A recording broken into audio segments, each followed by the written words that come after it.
Good afternoon, everybody. Today is the 11th of December, 2025. It's Thursday, and it's a little bit after 3, a few minutes after 3 in the afternoon. And yes, well, I hope I can get this video loaded up before uploaded, on YouTube. As I say, it takes a long time, 6 hours, something like that. This is out going to be a 40 minutes long or an hour. Who knows how long that takes. Anyway. Yesterday seemed to have been a big day for tankers, attacks on oil tankers. It's oil tanker day. Maybe you can declare a holiday on oil tanker attacks. So what's the biggest ones? The big one, well, first you can talk about the one in I guess it was in neutral waters in the Black Sea. And I think some of the other ones, there 3 already by Ukraine, on one attack. I think they did 2 on one day, and then the one tanker they attacked the next day, and that was, I think, some of the first ones. And then they attacked another tanker. And then I think after the third attack, Russia issued a warning and said that there's going to be real implications if they continue attacking these tankers. And what are they? I guess they're considered the shadow fleet of Russia. Like they have some sort of EU sanctions or whatever, and I don't know.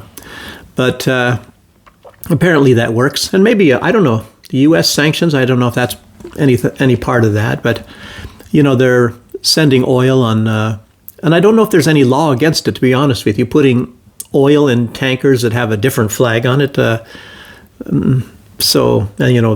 I think everybody does that. As a matter of fact, I know that they do that in the West, and they have been doing it for decades in the West. So I don't think that's any kind of a law. But I think all of these sanctions, it applies to tankers that are under the Russian flag and Russian oil. And remember, they had something some years ago, and it was like they were sanctioning.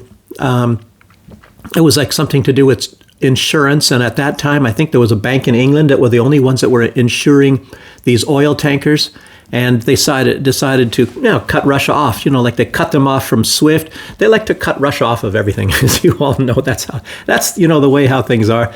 And I think Russia started their own insurance company, so anyhow that didn't last very long. And but who loses out? I guess it's the West. They always lose out. They come up with these sanctions, and they don't seem to think like 2 inches in front of their nose and say, well, what if Russia develops it? It's just like SWIFT. Now they have their own system in China, and everybody's flocking to that as the United States uses all the financial instruments, and including the dollar itself, as a weapon against all these countries. You comply with us or else, buddy. We're going to cut your allowance. So I think everybody is, looking at, say, the BRICS nations or what in there. They're going, wow, okay, let's get into this stuff. Let's at least be friends with them for when we ever get cut off or sanctioned or attacked or whatever from primarily the United States. The great, nice country. They're not bullies. Don't be. A bully is something in a schoolyard. It's nothing in the world to do with bullies. So anyhow, this one that Ukraine attacked, and you have to be aware that overhead, there was a British surveillance plane. It just coincidentally happened to be there above when this was an attack.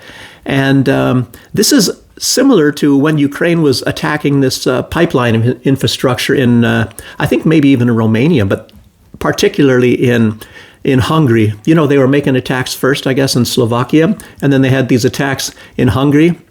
On these different branches of the southern Druzhba pipeline, that's sending, I guess for the most part, I think maybe always Russian gas, I think, on those pipelines on the Druzhba, means friendship in Russia. But, Ukraine was attacking them and, laughing about it. And I think some of these leaders, I think it was Orban maybe that went to Zelensky, and he was just laughing, the fact that he attacked, these pipelines and cut them off from gas and all that. And apparently that was also at the approval of the United States. I guess that came through. And I believe maybe it was just the CIA, or I don't know. And now I think that Donald Trump, of course, has made up his mind and how he's going to try to bring about peace or whatever, supposedly, or at least a pause in the conflict. If you want to listen to Brian Berletic, who might be accurate, I guess according to Brian Berletic, who's very, very well versed on geopolitics and things, it's like he's saying it's going to be just a pause until a future time. Let me say a little bit more. Trump has realized that it's just not so easy to destroy Russia and bring it to its knees. So I guess he's opted for part two, and Russia plays along with it as if Donald Trump is trying to be bringing peace about and all that. And, maybe they want to stay a little bit in the shadows. You notice Donald Trump kind of stays that way. He wants to look like the good guy or neutral or something like that. But apparently it's like at least a pause. Just to say it's a pause. Oh, just say we're going along with what Russia is trying to say. Oh, yeah, Donald Trump is a nice guy. He realizes all of this stuff, and we're going to be friends and, hold hands, march down the primrose path and sing Kumbaya together or something. But it's, you know how that is. It's the United States, even Donald Trump, can be very deceptive. It's kind of like a pair of underwear that you might have sitting somewhere on your floor. You might think it's a fresh pair, but I'm just kidding. It's deceptive anyway. But this plane, obviously, and always, normally, it's Britain is involved in just about everything that happens against Russia with drones and all of that on the Black Sea, and very often on these long-range attacks within Russia. Like, you remember, what was they call that one? I forgot the name. It's when they had all these drones hidden within a truck and the sides folded out, and they sent all these drones, and it was attacking Russian nuclear bomb-capable bombers, and they were making attacks on that. There was some name to that. I forgot that now. So convenient that we forget about all of this stuff. But this stuff just keeps coming. Like every week or so, you get some new operation. So anyway, this tanker that Ukraine attacked, the SBU, at least on that part, along with the British. Of course, the thing is called the Dashan. And but anyway, Putin had warned, and he said that if these attacks continue, that there's going to be some consequences. And I think he even used as an example that he is going to, I'm not sure exactly what he said he's going to blockade, how he's going to blockade. I think it was a naval blockade is what he said of Odessa. And if you think about it, they could do a land blockade too, and that would be even more devastating, and it would be more effective if that was possible.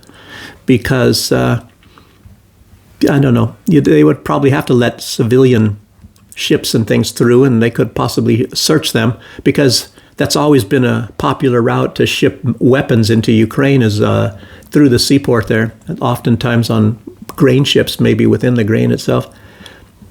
Well, I think that's leaving, not, I don't know about coming in, but anyway, they've been shipping weapons in on that route as well as through the trains and maybe even just regular trucks from Poland. So,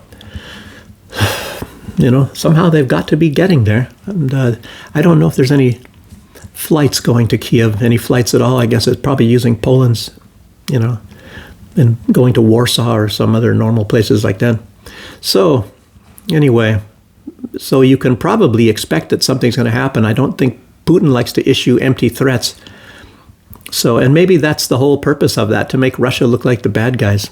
And, right now when they're trying to reach peace, and of course, just in time, and Ukraine, I guess Zelensky submitted his, I guess it's a 20-point peace plan to the United States again, And as we all know, these supposed elections are going to be happening, and I'll talk a little bit more about the elections in a minute. But but anyway, that's the first attack is, I suppose, that on that tanker, and then you can go towards Venezuela, and there's another fun with the tanker going on.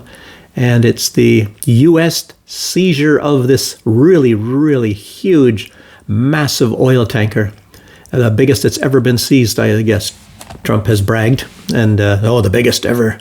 I got the biggest one ever, Ivor Biggin. My second name, Ivor Biggin.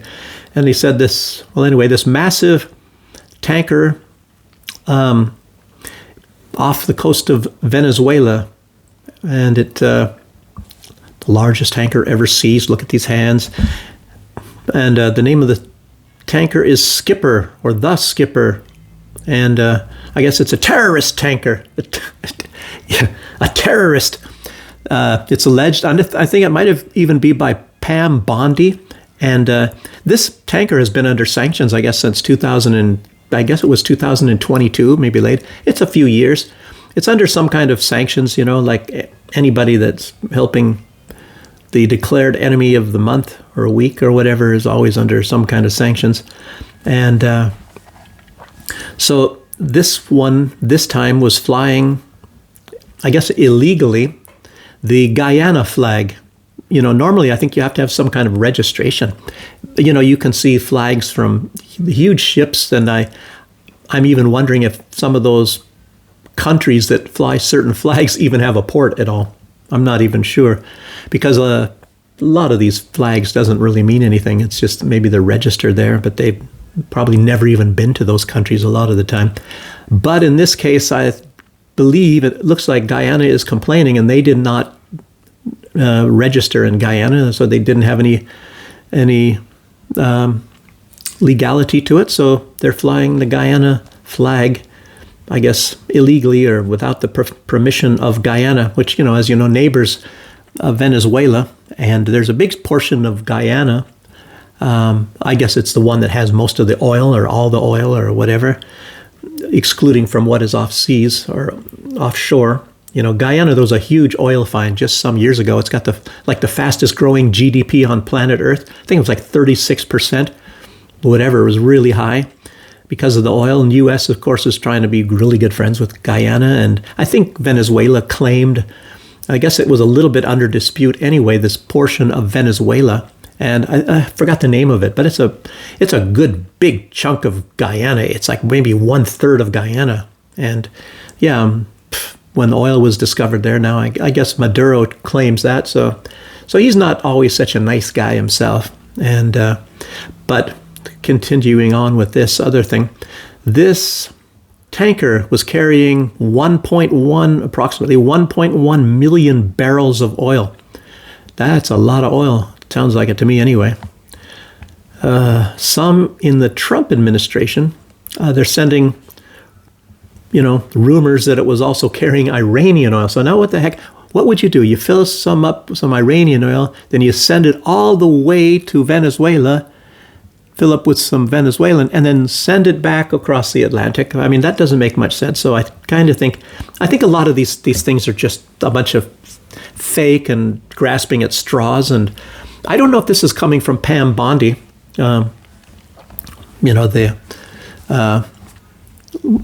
what is her? I forgot the name. Attorney General, I guess, of the United States. And there's also some rumors that says that this tanker was linked to the Iranian National Guard and Hezbollah. Oh, I mean, come on. I mean, they're doing all this stuff. They're even saying that Hezbollah and whoever is evil is also in Venezuela. I think this Nobel Peace Prize winner, this big Donald Trump favorite, that's advocating the United States bomb her own country. That's why I guess she got the Peace Prize. That's how that works. It looks like it's a globalist thing anyway. The more warlike you are, the more likely you are able to get a Peace Prize or whatever, Or if you even have never been in any position to do anything about peace whatsoever, you can still get the Peace Prize. Like Obama, he was. I don't even think he was even a senator at that time. I think he had probably given up his position. He wasn't the president, and he got a Peace Prize, and then he turned out to be, actually, I think he's still, over the last 10 years, probably the biggest warlike, warmonger president in the United States. Anyway, so you can't go along with, that's working for Hezbollah. When a reporter asked Donald Trump, what happens to the oil? And Trump said, I assume we're going to keep the oil. So, and yeah, he had some threats also to, I don't know, has something to do with it for Colombia. He said, what's this guy? Gustavo Petro. Yeah, I should get back to that. I'll get back to that when I was also talking about other news over here. But so I'll go back to something. This alleged, I don't know if he's a front man or the guy most guilty, or probably he was very guilty, involved in this, first uncovered mass theft of money in Ukraine, this 100 million, attached to the energy sector. Guy's name Timur Mundik. Yeah, Timur Mundik. He fled to Israel. Well, apparently this Kolomoisky, he's the one who made Zelensky. He's the one that funded Zelensky. And he, wasn't basically I guess you'd say the creator of what does it say? This TV series that Zelensky, played the school teacher and all that sort of thing, and became very popular. Servant of the people, yeah. Anyway, he's the guy that created, and it looks like it was all set up to get Zelensky where he's at. I mean, like it was all planned, even way back in those days. But Kolomoisky, according to him, in a trial or in court, I guess he exposed that there was an attempt to kill, I guess, just in the past day or so, this Timur Mindlik that fled to Israel, which a lot of these guys from Ukraine do. They're very close, Israel and Ukraine. They both like to kill a lot of people in mass, and in Ukraine, their own people. Well, Netanyahu's, remember on October 7th, 2023, he killed a lot of his own people too. And of course, just conveniently blame that on Hamas, or, like Hamas had these big incendiary Apache helicopters that burned out all those cars and everybody that was in them. Yeah, I didn't see that. From those little hang gliders. Yeah, right. Anyway, this guy, apparently they tried to kill him in Israel. So they made an assassination attempt. What a better place to find people that can assassinate people than in Israel. I mean, you're not going to find a shortage of people there that are experts in assassination, as we all know. But Igor Kolomoisky said it was botched, and he said it injured his housekeeper. So I wonder how that was working. Was she fighting or something and protecting this guy, or were they in compromising positions together, and maybe the shot missed and wounded somebody or something? The so-called housekeeper. You never know what these people. I mean, this Epstein, as you know, is linked to Israel, and what the heck is going on? If you read that book, not Every Spy a Prince, the other one, By Way of Deception, the person there that's exposing a whole bunch of things about the Mossad, he was also even talking about Israel and all kinds of sex parties and all sorts of things, great big orgies and all of this with people in the government and higher ups. And remember that Israel was promoting this gay tourism. They made commercials and stuff, and had men in each other's arms. Real buff-looking guys, and and go to Israel. Well, Ukraine too, maybe. Zelensky, bum boys, Keir. But anyway, going to, they had them on the beach. These guys, and had bodies like Pavel Durov from Telegram. I'm not saying he has anything to do with that sort of stuff, but anyway, they were built pretty well like him, and make you go, wow, I want to be gay. I don't know, but But in any case, whatever. Maybe the housekeeper was even male. I never thought of that. I wonder if anybody else can look into this a little bit more. And this guy was the biggest business partner of Zelensky. And we know about Zelensky and some of these other guys. Macron, as you know, Starmer, there's a lot about that there too. Who knows, maybe they swing the other directions. But anyway, enough of that. So anyway, they injured the housekeeper apparently. And I guess trying to get rid of the guy, it's or any of these assassinations, you have to remember the old quip, dead men tell no tales. So some people are suspecting they're trying to snuff this guy out, do some wet work, get rid of this Minlik guy, so he will tell no tales, like pirates on the Black Sea bombing oil tankers or something. Matter of fact, Donald Trump, with his oil tanker takeover there, I guess they're saying, they call it piracy. Everybody's a pirate nowadays. Captain Jack Sparrow, I suppose. So, the Ukraine media, I guess they stopped publishing how many deserters there are, like they used to always keep listing that. And I think they stopped at 300,000. Let's see, the number of deserters for November was double that of October, twice as much as in October. So they're getting worse and worse, people deserting. And since 2022, they have over 300,000 people that they know of that have deserted. And everybody says the number is much higher.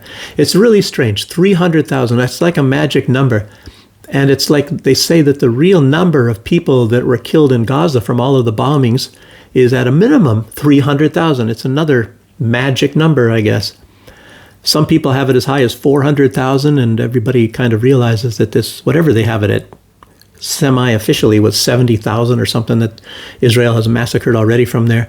But the thing is, they use this 70,000 figure only it's because those are the bodies and that they know of, that they've got bodies or significant body parts, that people that are blown to bits and stuff, that they definitely know by seeing the body. It's like habeas corpus, have the body, to have the body.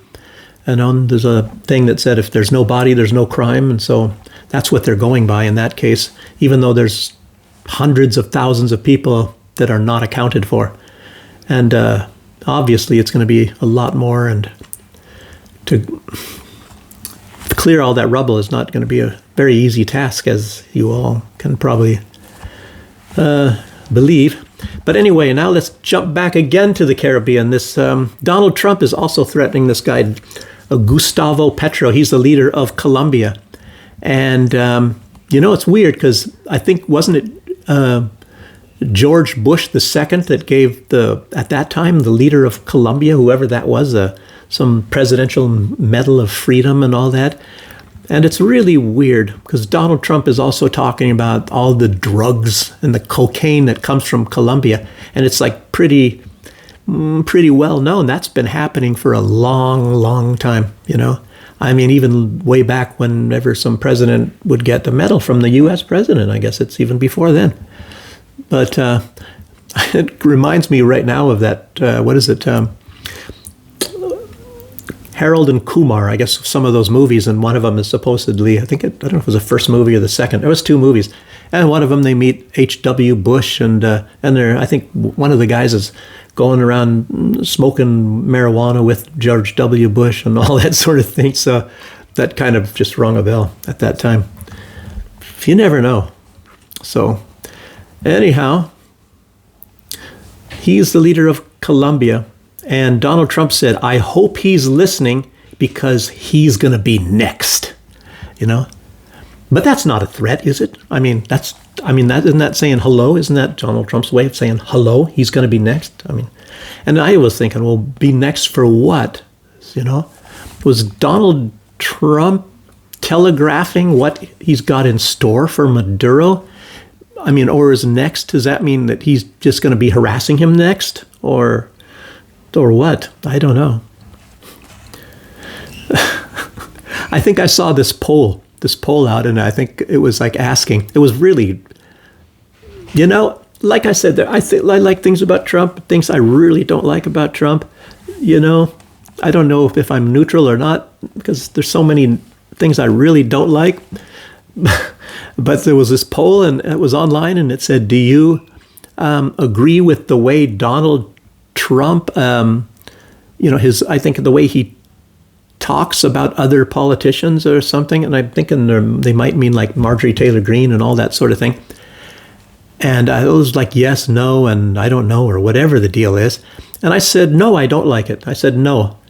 And I was only in the 7%. And it's like, I don't know, what is it, 90% or 89 or whatever said yes, and it's only how Donald Trump talks about them. I mean, what do you think that's okay?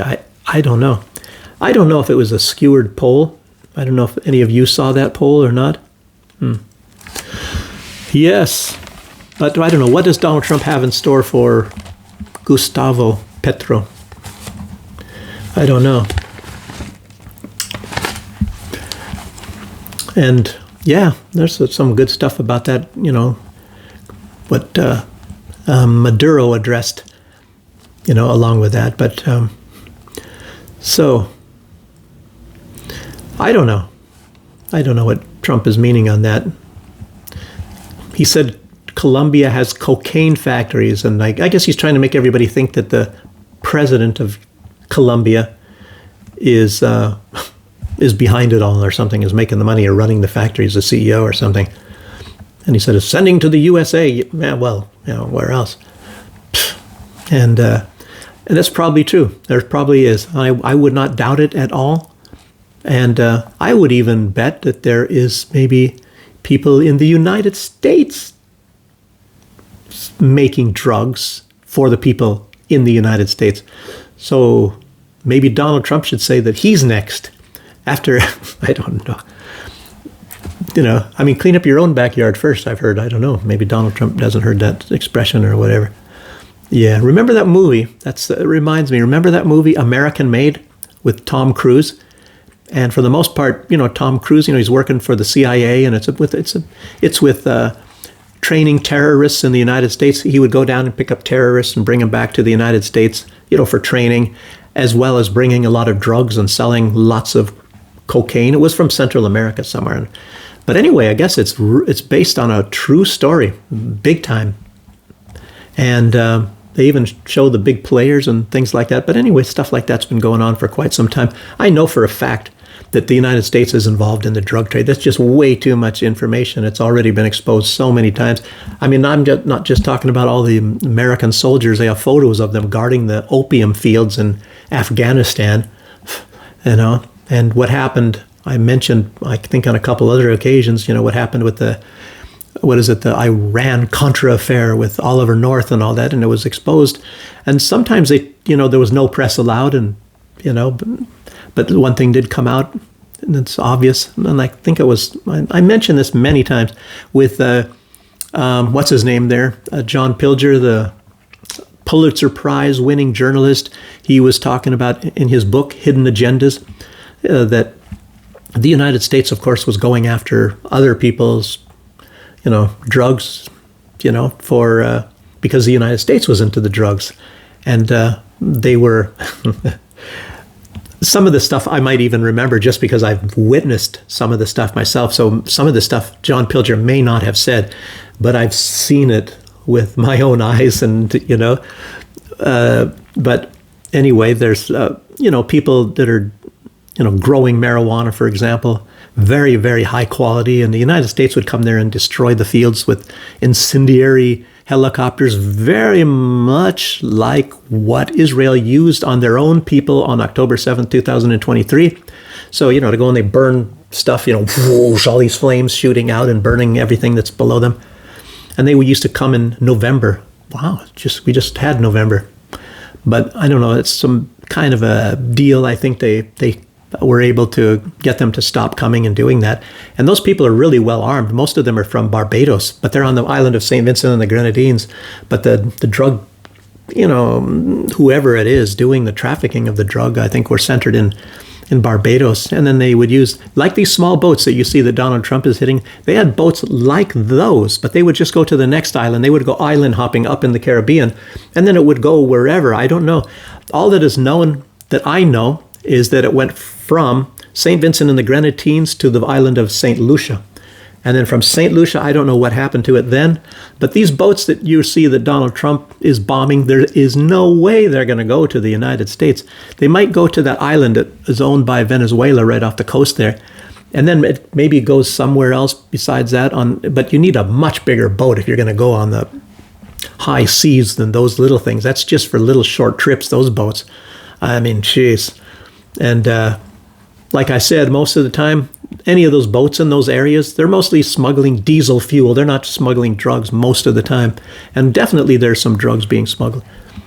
But it might be smuggled by Tom Cruise. Tom Cruise in that movie, American Made. Anyway, you see how that is done there in that thing. They're done in other ways. They're probably going across land. Why would they send them across sea when it's so much easier to go, by land, through jungles and things like that? I mean, there's roads and things in the jungle. I mean, come on.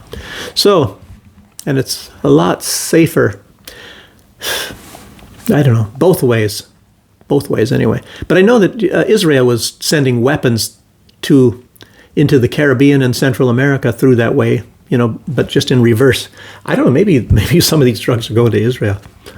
Anyway, but be rest assured that there's some people in the United States making a lot of money, and don't think for 1 minute that a lot of them are not very much. I mean, you've seen so many movies, and like, what do you call it, a dirty cop or something, or politicians, and they definitely exist, but it's and they might exist to a certain extent in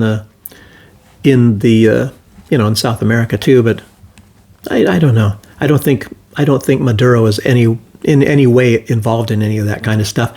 Probably not the guy from Colombia either. So anyway, I'm taking too long. A lot of these people, obviously, they do work for the CIA, and I hate to keep revealing this sort of stuff, but I don't know. I've met people with a lot of money, and they're involved in the tourist industry, and they're also linked to this 3-letter agency, the CIA, and they're also linked to the drug trade. And I talked about this in other videos, and I was in coffee, as you all know. I mean, most of you that are watching, a lot of you new subscribers, you don't know that reason why I'm here and came here is I was, growing coffee, and I had to leave St. Vincent because they were trying to put the shot in me, and I don't know, I can talk about that at some other videos, but anyway, there's this guy, I believe he is a billionaire. I was thinking he just has many, many millions, but I think he's a billionaire because he has all kinds of hotels and practically owned islands and things like that. Like, sort of like Epstein sort of a thing, but he's not he's into, but not with, I don't think, little girls. And this guy's quite older, and I saw a photo of him when he got knighted by the Queen of England, and he's lost a lot of weight. But in any case, he might even be gone now because he didn't look very good in the photo. Much older than when I remember him. But he owned a coffee plantation in Panama, and I was not supposed to know that, and I don't even know why. It was on New Year's. He invited me for a New Year's Eve celebration, a party in one of his hotels, a big island resort, and we were sitting down. It was even around midnight or something like that, and his girlfriend, much younger than he is, from Panama, she said, "Yeah, we have coffee or a thing," and he got angry at her. And I'm thinking, why in the heck would you get angry about saying that you're growing coffee in Panama or something, like that, and it come out a little bit later that it's, I don't know, it's kind of a cover. So anyway, enough said about that. So again, in light of U.S. provocations on Latin America, Maduro suggested to a crowd of many thousands of people, it was a huge, huge rally. He's having a lot of these right now. I guess he's feeling the heat, obviously, and trying to maybe motivate his people, I guess, because of what might come and probably will come. It sounds like after that thing I just told you, the slip of the tongue by Donald Trump saying this,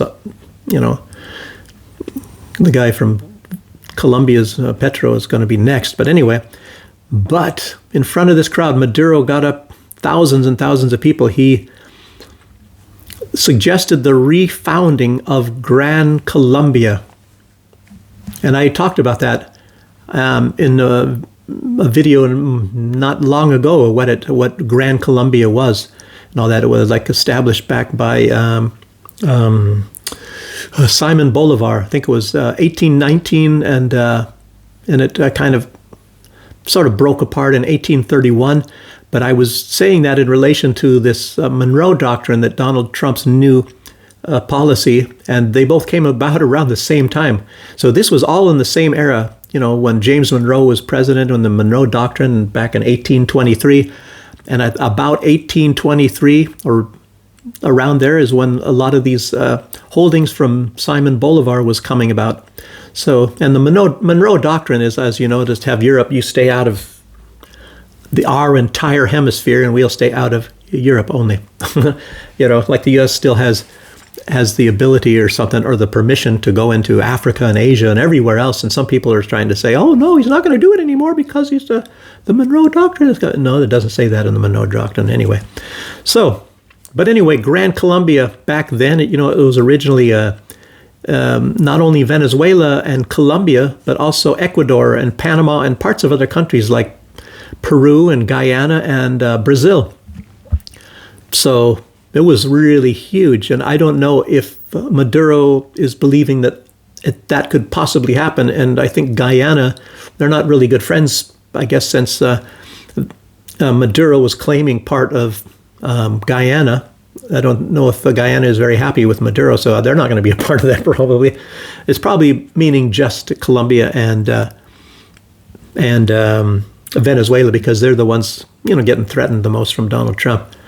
And yes, Maduro said, yes, he wants a reforming of Gran Colombia. He said, sooner rather than later, we have to refound Gran Canaria. That was his words. So, speaking of elections, because I don't know who would be leading Gran Canaria if they did reestablish it, but elections, Honduras in South America, as you all know, and I even reported, they had this election there, and Donald Trump was really threatening. He was threatening the country that if the candidate that he was backing didn't win, that there would be heavy consequences that Honduras would have to pay. In other words, he's threatening the country. He's meddling in the election, in other words, saying, my guy that I back had better win. And I guess there was a lot of cheating with biometrics and things like that. I don't know what that means by that. Where I was at in the Caribbean is how they did biometrics is when you voted, you dipped your finger in ink. And this ink is practically impossible to get off very quickly. It takes, days and days, and you can scrub and wash. And I suppose you could even probably put in turpentine maybe, but it was to prove, like you have this ink and you can't really get it off. It proves that you've already voted so that you can't go and vote a second time. And I'm just wondering if that's how that happened in Honduras, that they were not requiring biometrics. So in other words, they just let people go in and vote. And it might be just like what was going on with the Donald Trump and Hillary Clinton election, if you guys remember back then. And there are people that came out and admitted it. They admitted that they voted for Hillary 8 times. So they would get on a bus. There were buses going around and shuffling them from one station to the next to vote for Hillary Clinton. So yeah, and they even admitted it. It's on camera that they voted for Hillary Clinton 8 times.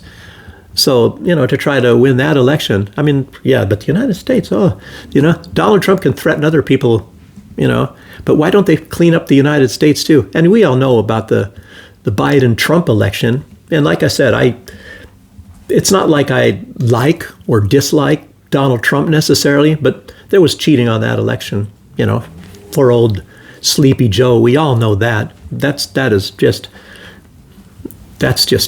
definite. I don't know. No more said about that. But anyway, but most of this was all based on Donald Trump's threats and things. And, and I'm not saying Donald Trump was there and had some people cheating on the elections there, but some other people, they probably felt motivated and scared maybe, and then they had to try to make sure that Donald Trump's candidate won. Yeah. Yes, indeed. And talk about another election. Remember, I think I mentioned yesterday, I think it was yesterday I first mentioned it, and Zelensky, he's saying that he will hold elections in approximately 3 months. If, and I think he specifically said Europe guarantees to provide security for that vote. And I put out yesterday, and it was amazing because I was absolutely right. I said, well, it's either going to be this way, that they're going to sneak some NATO people in there and try to, and I said, but that's highly unlikely. And I still think it's highly unlikely. They're not going to, I mean, how are they going to do that? Because they got to, what, are they just going to have some rifles or something? Is that going to be enough to, I don't know. They have all the weaponry. They need a lot of bombs, and they can't even make the bomb. I don't believe in that one, because they're going to have to get in a lot of vehicles and everything else. And maybe that's why Zelensky said 3 months. So maybe we'll see a lot of stuff going in before that 3 months. And maybe that's the whole reason for the 3 months. That's just possible, but I'm just saying that's going to be too easy to spot, I think. So I don't think it's going to be doing that by infiltrating soldiers into Ukraine to, fight against Russia. So I'm not laughing at that. I'm just saying it's just too difficult. Okay, and strangely enough, Alex Jones, he came out and said the same thing. I mean, but he's saying this is what they're probably going to do. This, yeah, you watch. He thinks that they're going to do just that, what I just now told you. And then the Russians now, a lot of the Russians, even the political analysts, are saying the same sort of thing. And I was thinking, I thought maybe they were listening to my videos and thinking, hey, that's what they're going to do.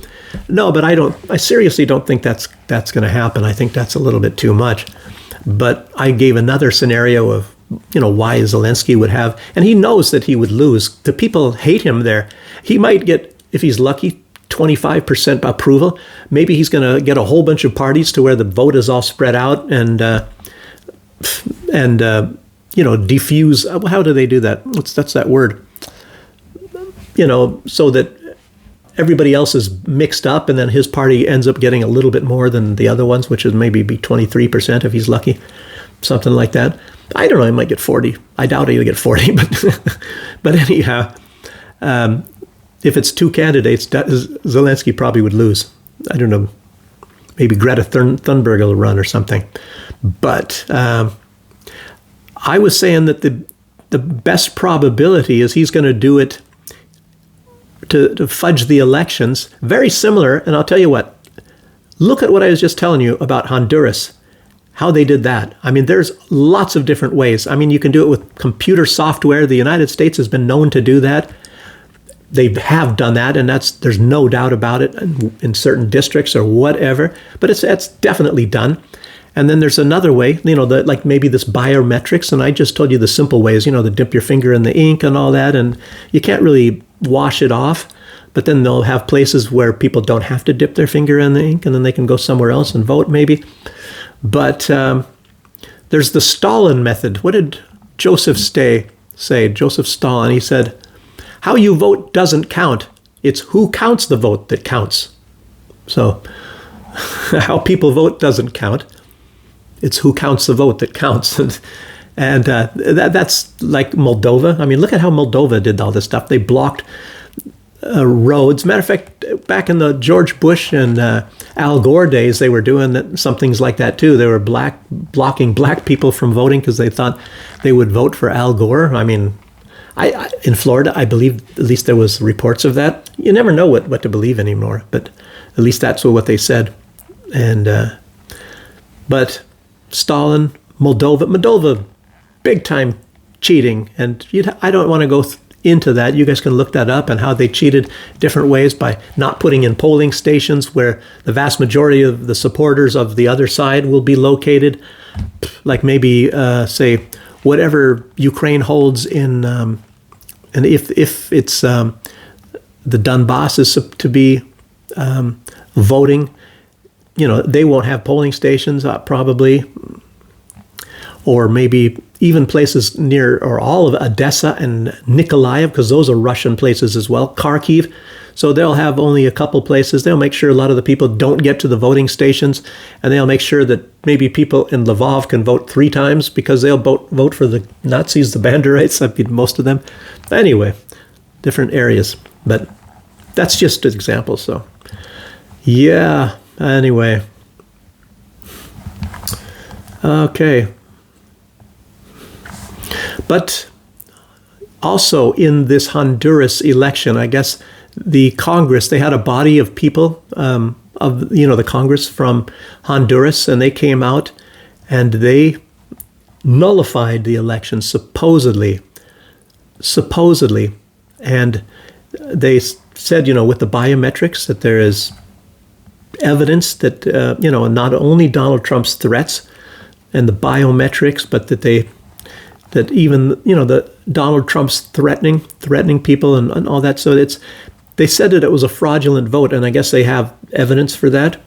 And so they said, I guess they canceled or nullified the election supposedly. However, it looks like the military may be siding with Trump's candidate.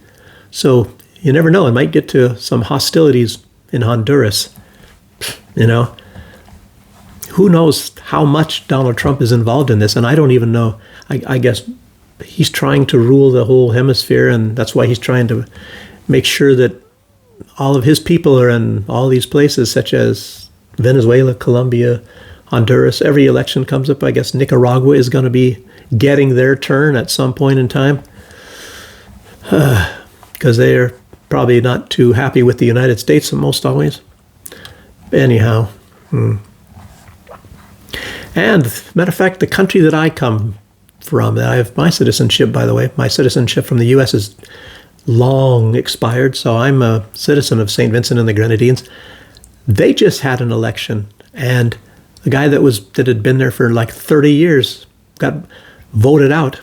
He won his little district, but all the other districts voted for the other party, which is more pro-U.S., but no party in that country ever dares to be anti-U.S.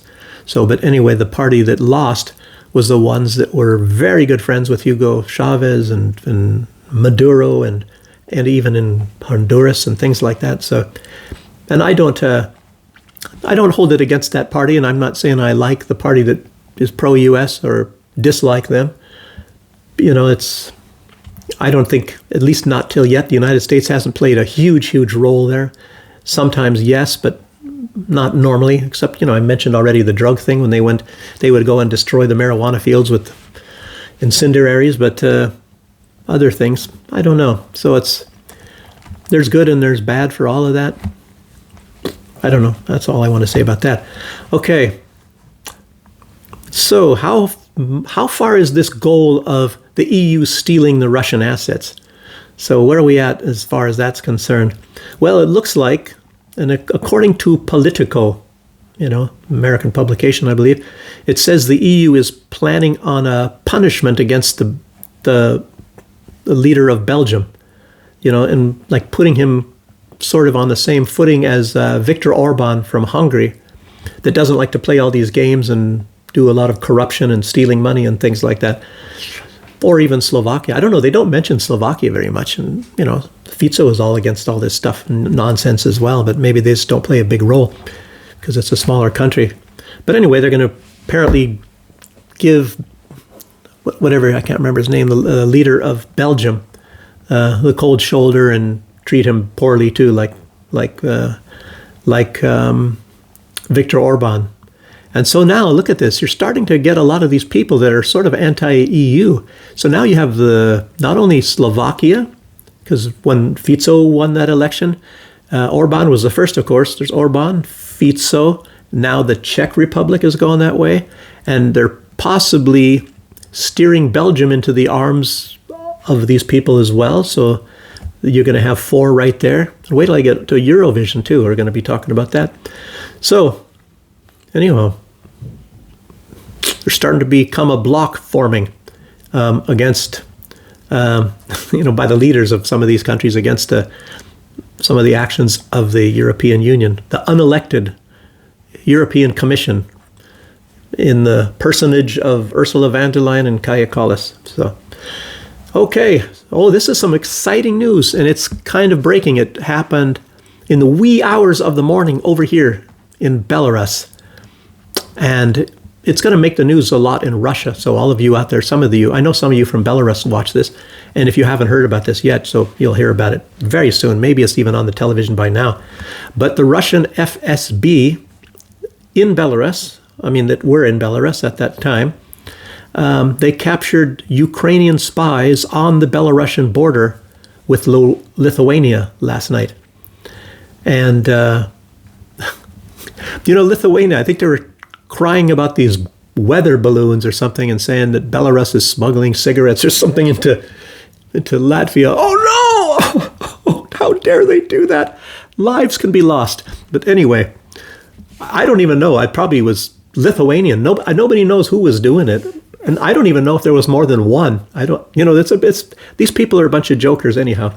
So, but this time there were some real spies, but there are only two guys. One guy was a younger guy. He might have been looked like he was about 35, because they showed these people, and they showed them catching these people, and they showed them in the cells, and they even questioned them, and they even put some of the results of the questioning on there. So that was pretty interesting. Yeah, like I said, they released the footage, so it's on Telegram, and they're questioning these guys, and they got them to admit what their mission was. Their mission was to, of course, normally gather intelligence and prepare routes for the infiltration of sabotage groups, probably including, obviously, assassins. Any kind of sabotage groups, to do high-profile attacks. That's kind of like an assassination, I think. High-profile attacks. And if you think about this, what is a high-profile attack in comparison to an attack? A high-profile attack is normally because you're going after high-profile people. And you know who they've been trying to kill in this country, the president of this country. And the U.S. has admitted that they're involved in it. I'm talking pre-Donald Trump, at least. Victoria Nuland said they're going to continue trying to enact regime change of Belarus. Yeah, but anyway. So they're going to do, like I said, sabotage groups, high-profile attacks, and escape of these provocateurs and, saboteurs or whatever you call them. And anyway, so they're trying to get these routes. Maybe they weren't going to get people. I don't even want to get into that. I wonder if the British were involved, and maybe the British softened some things up. Because they're normally involved in a lot of this stuff. Okay, another intelligence sort of a deal here, some more intelligence work. I don't know, it's kind of interesting stuff when you talk about intelligence, isn't it? But this concerns Israel. The ex-Israeli hostage recovery chief, General Nitzan Alon, I guess it was his job to recover the hostages from Hamas. He said that a large number of the hostages, Hamas had, the Israeli hostages, were killed by Israeli IDF, Israeli Defense Forces strikes. So in other words, it's very much like October 7th, 2023. Most of the Israelis on that day were killed by the IDF, the Israelis. And a large portion, they didn't say how many or what percentage of these hostages that Hamas had were killed by the Israelis. But I tell you what, you don't talk about that stuff. A lot of time, if you all know, there was something put out when a lot of these hostages early on when they were getting released, and they all started saying that they were treated respectfully and that these Hamas people would half their rations with them, so they would give half of their rations to the Israeli captives, and made sure that they always had water and the women were respected. There was no rape, and there really hasn't been anyway. Not even on October 7th. That was nothing but a bunch of lies. There's no evidence of it. Nobody said they were raped. It's just something Israel created. How they always do. Jeez. But it's sickening. But anyway, these they killed a lot of their people on October 7th, and then blame it on Hamas. And Hamas killed 1,200. I think it was 300 and something people actually died in that. I don't know exactly how many. And of course, just inflated a little bit up to 1,200. Just a little bit. Yeah. Anyway, a bunch of BS like that. But I think that's about it on that part, on that story. Oh, yeah, speaking of Israel, though, they have this, I was going to mention this. Remember, they had this Eurovision coming up, and it's going to be in February 2026, I guess. And some of these countries, they started boycotting. They said, I don't even remember who the first two were. And then two more, maybe a little over, I think it was a week ago, they said they're not going to go if Israel is in. And, remember they kicked Russia out, and they kick Russia out of everything for any reason or no reason. They make a reason up and kick Russia out of any kind of international sporting events and Eurovisions or whatever it is. They kick Russia out of everything. So, but anyway, they didn't kick Israel out for the genocide, of obviously at the very minimum tens of thousands of people, the vast majority of which are children. And, oh, no, that's perfectly fine. We'll kick these guys out for, even if they didn't kill anybody, but we're not going to kick you out, even though you've killed tens of thousands of people on purpose. So, but anyway, a lot of these countries didn't like it. Well, you have another one. I guess now there's 5 countries that are boycotting this event. And I guess the latest country, and I think it was just yesterday, is Iceland. It's a small country, but the other ones, what do they include? I know one of them is Italy and one is the Netherlands, I believe. I think it was Italy, probably Spain. Anyway, but I guess, and then I guess they're probably called anti-Semitic. If you don't like what Israel does when they kill people, then you're anti-Semitic. Damn you anyway. Jeez. Anyways, anybody should be disgusted.